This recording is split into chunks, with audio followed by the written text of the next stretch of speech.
Olá, está começando mais uma edição do Em Pauta TV, o principal programa de notícias da Universidade Federal de Pelotas. Eu sou a Larissa Bueno e eu sou a Júlia Barcelos.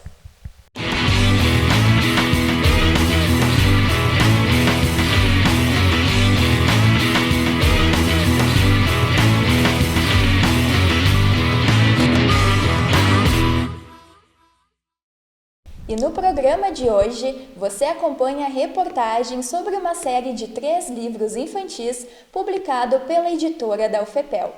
As obras, escritas por estudantes, mostram que desafios as famílias enfrentaram durante o pico de Covid-19. A culinária também está em pauta. Nessa edição você confere uma reportagem recheada de conhecimento e muitas delícias, diretamente do Laboratório de Gastronomia da UFPEL. E uma reportagem sobre a crescente aderência de mães que conciliam a vida maternal com os estudos.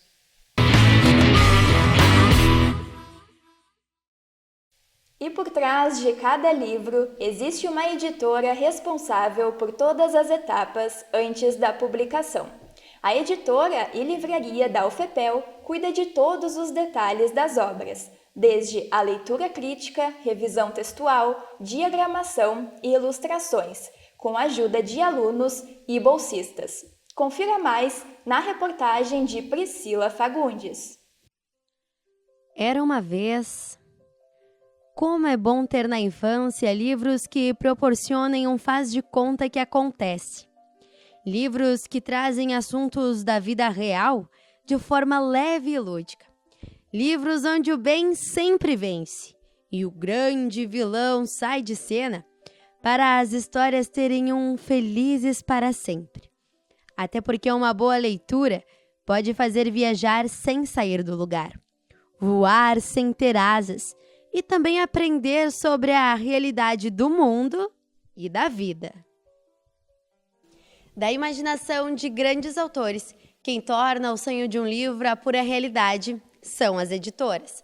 A Universidade Federal de Pelotas, através da editora Guaiaca, publica diversos livros, onde alunos e servidores da instituição, além de pessoas em geral, têm acesso. Nesse faz de conta que acontece, quem escreve essas histórias são os criadores de um novo universo. Até porque um simples livro abre diversas portas. Foi assim que Marta Varzim e Tiffany Cardoso criaram a série de 3 livros infantis Coronavírus, publicada pela editora da UFPEL.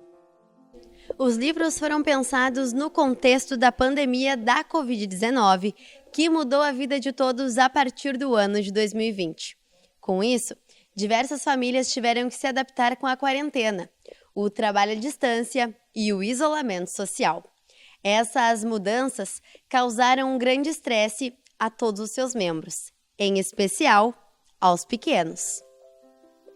Pensando nisso, as estudantes graduandas do curso de Psicologia da Universidade Federal de Pelotas desenvolveram esse material, proporcionando para as famílias um auxílio sobre como lidar com o estresse das crianças, não só no contexto da pandemia, mas também no dia a dia.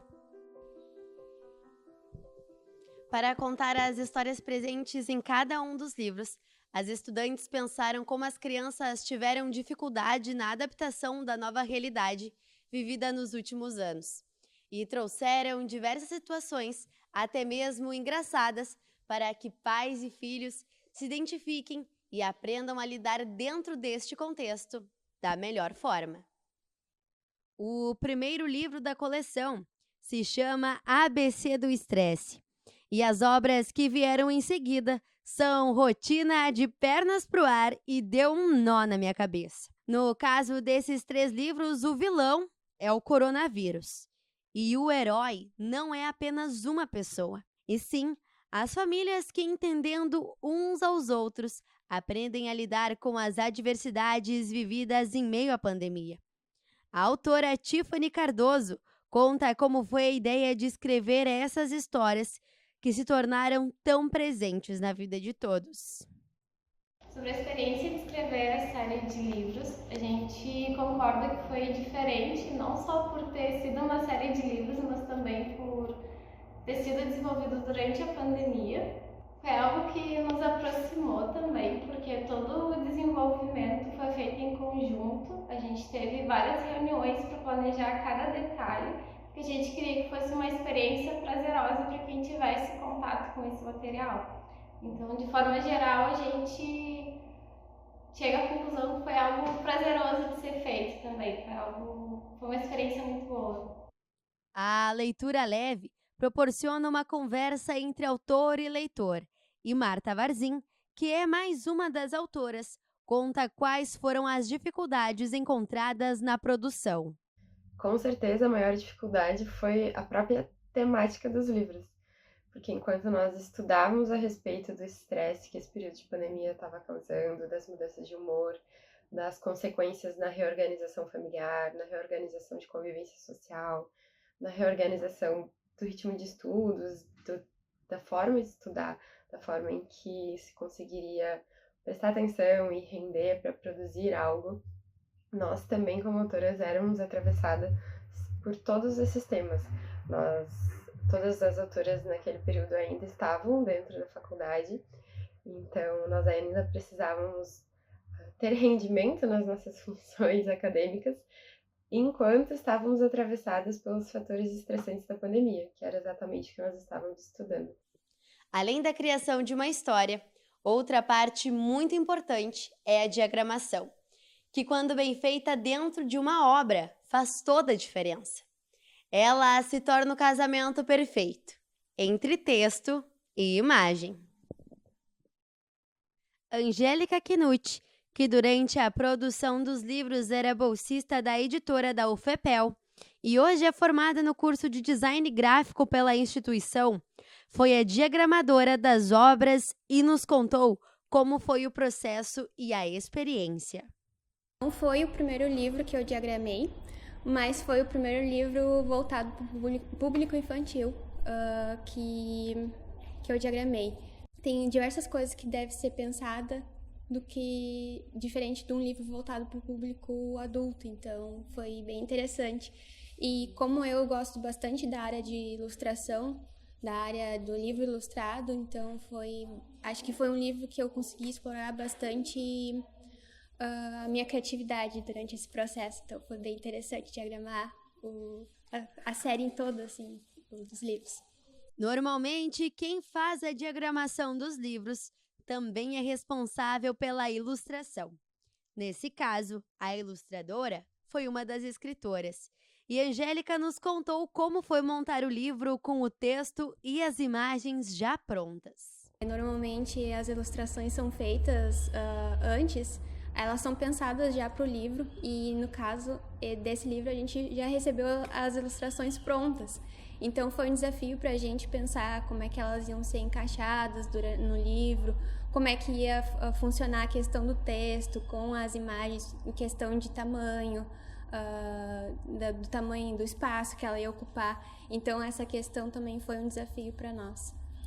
ABC do Estresse, Rotina de Pernas pro Ar e Deu um Nó na Minha Cabeça são livros que trazem, além de histórias, as diversas realidades vividas pelas famílias.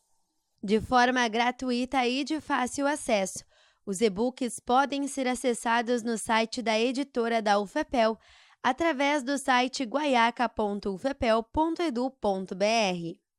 Boas risadas, exercícios para toda a família e alguns ensinamentos são algumas das qualidades da série que pode te fazer viajar em um universo encantador. A gastronomia é um conhecimento tão antigo quanto a própria civilização humana. Hoje, esse saber é um curso de graduação que, além de preparar os alunos na prática, também trata das relações entre a comida, a cultura e a sociedade.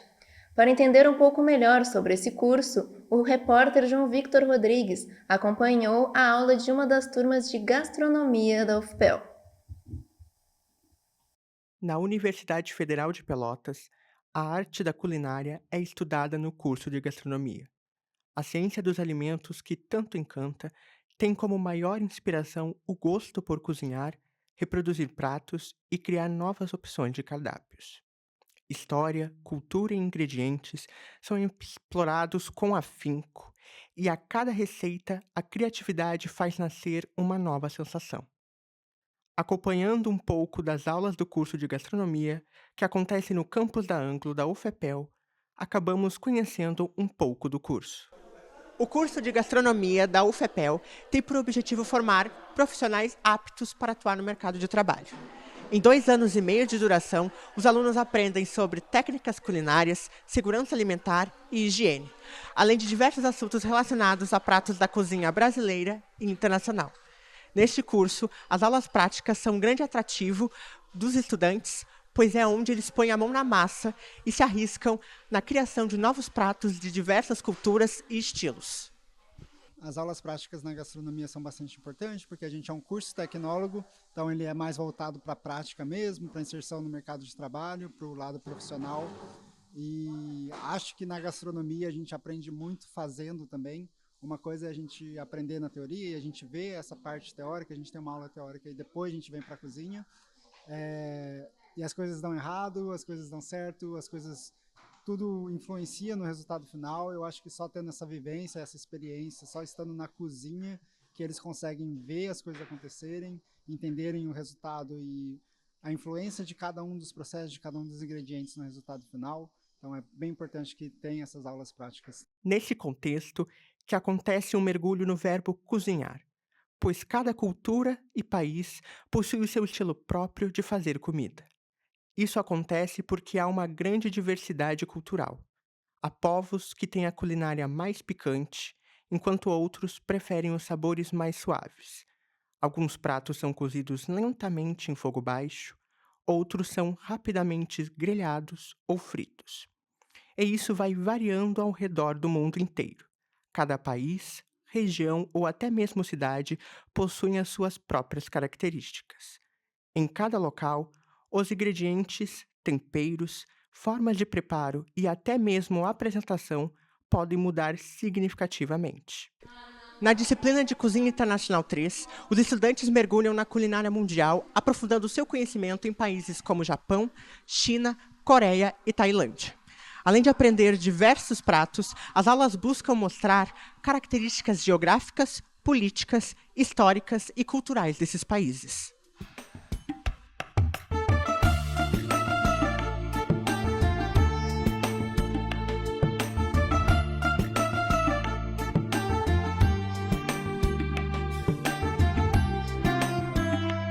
Na aula de hoje, que acompanhamos, os estudantes embarcam no universo indiano e se arriscam na cozinha preparando pratos típicos como o caril e a chamuça. A culinária indiana ela é bastante diversa, são 48 estados, mas claro que a gente tem uma semana só para ver, então a gente tenta trazer um pouco dessa diversidade, mas não dá tempo. A principal característica da culinária indiana é ser marcante, seja pelo extenso uso de temperos, condimentos ou ervas, e também pela forma de elaborar pratos coloridos e ricos em sabor. E vale lembrar que a gastronomia indiana se mistura também à religião. A hinduísta, por exemplo, é responsável pela maior taxa de vegetarianismo do mundo, cerca de 30%. A vaca é um animal considerado sagrado na religião dos hindus. Sendo assim, a carne do boi pouco consumida no país. Já a de porco é considerada impura pelos hindus, assim como pelos judeus e muçulmanos. Perguntada sobre a importância de aprender a respeito da culinária indiana, Jussiara Fonseca nos conta um pouco sobre a sua experiência até aqui. Para nós, né, como forma de aprendizado, né, como a gente estamos num curso que é coletivo, né, que é a gastronomia, é muito importante por causa que a gente tem experiências do mundo, né, vindo até a nós, né. E ao final da aula, nós da equipe de reportagem tivemos a oportunidade de experimentar os pratos feitos pelos estudantes. Além de pratos saborosos, os acadêmicos compartilharam entre si experiências que certamente terão tempero especial no seu futuro e também em suas obras culinárias. A rotina universitária, por si só, já é turbulenta, e a jornada dupla de mães que conciliam a maternidade e os estudos é assunto de hoje na reportagem de Isabelle Speaker. Trabalhos, avaliações e a correria do final de semestre são responsáveis por espalhar estresse e agitação pelos corredores das universidades. Agora, imagine ter que lidar com todas essas atividades em meio aos cuidados de uma criança, pois esse é o desafio das mães universitárias, mulheres que dividem seu tempo entre cuidar dos filhos e da vida acadêmica. Segundo dados da Associação de Dirigentes das Instituições Federais de Ensino Superior, cerca de 12% dos alunos de graduação são pais ou mães, sendo a maioria mulheres, na faixa dos 18 aos 24 anos. Para entender mais sobre os desafios da jornada dupla, nada melhor do que acompanhar um exemplo que vive essa realidade. Estudante do curso de jornalismo na Universidade Federal de Pelotas, Júlia Schmeihel tem 23 anos e é mãe do pequeno Bernardo, de 5. A jovem nos conta mais sobre sua rotina diária em meio à maternidade, trabalho e estudos. Tenho uma rotina bastante intensa, onde eu geralmente acordo 6h30, pulo da cama, vou tentando adiantar o café. Nesse meio tempo já me arrumo para o trabalho também. Acordo o Bernardo, arrumo ele para a escola, a gente toma café. Eu levo ele caminhando até a escola, uns 10 minutos de caminhada no máximo.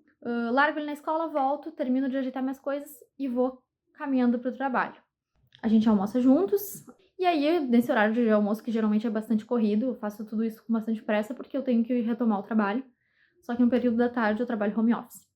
Eu termino meu trabalho de tarde, umas 6h30, assim. A aula começa às 7h, então eu tento me aprontar para correr, assim, o máximo, deixar tudo pronto o mais rápido possível. Tento dar janta pro Bernardo antes de sair. E eu vou para a faculdade. Para auxiliar famílias como a de Júlia, a Coordenação de Políticas Estudantis da UFPEL desenvolveu a Política de Pais e Mães Universitários, que visa melhorar o desempenho dos alunos e evitar o abandono dos estudos. Entre as ações, destacam-se a permissão de acesso ao transporte de apoio e ao restaurante universitário para os filhos de até 12 anos de idade.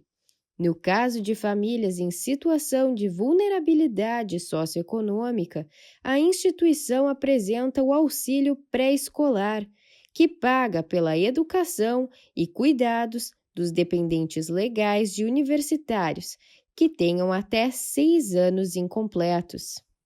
A possibilidade dos pequenos utilizarem os transportes de apoio e restaurante universitários ajuda nas finanças das famílias. Mas como ficam os gastos mentais? A falta de um suporte psicológico e rede de apoio também tem efeito sobre o desempenho acadêmico. Eu, até 2 meses atrás, morava com os meus pais, que sempre foram a minha maior rede de apoio. Eu tinha ajuda constante da minha mãe, principalmente. Eu gosto de dizer que eu sou muito grata por ter tido uma rede de apoio por 5 anos da vida do Bernardo. Então, agora tô ciente, é comigo mesmo e tá tudo bem. Só realmente eu sabia que seria muito complicado, seria muito corrido, mas na medida do possível tô dando conta. Com o objetivo de auxiliar pessoas que não possuem rede de apoio ou condições de pagar por acompanhamento psicológico, o Núcleo Psicopedagógico de Apoio ao Discente da UFPEL criou o grupo terapêutico Parentalidade Acadêmica, em parceria com estudantes do curso de Psicologia. As reuniões promovem o acolhimento de pais e mães no ambiente universitário para prevenir a evasão, melhorar o desempenho acadêmico e dar leveza à rotina corrida. Esse grupo, ele começou muito, pela necessidade de apoio às mães universitárias, e todas as nuances do suporte necessários, para as mulheres que precisavam tanto dividir a jornada da capacitação acadêmica com a jornada de ser mãe. tem muitas questões envolvidas, né? Tem a questão, por exemplo, da amamentação, né?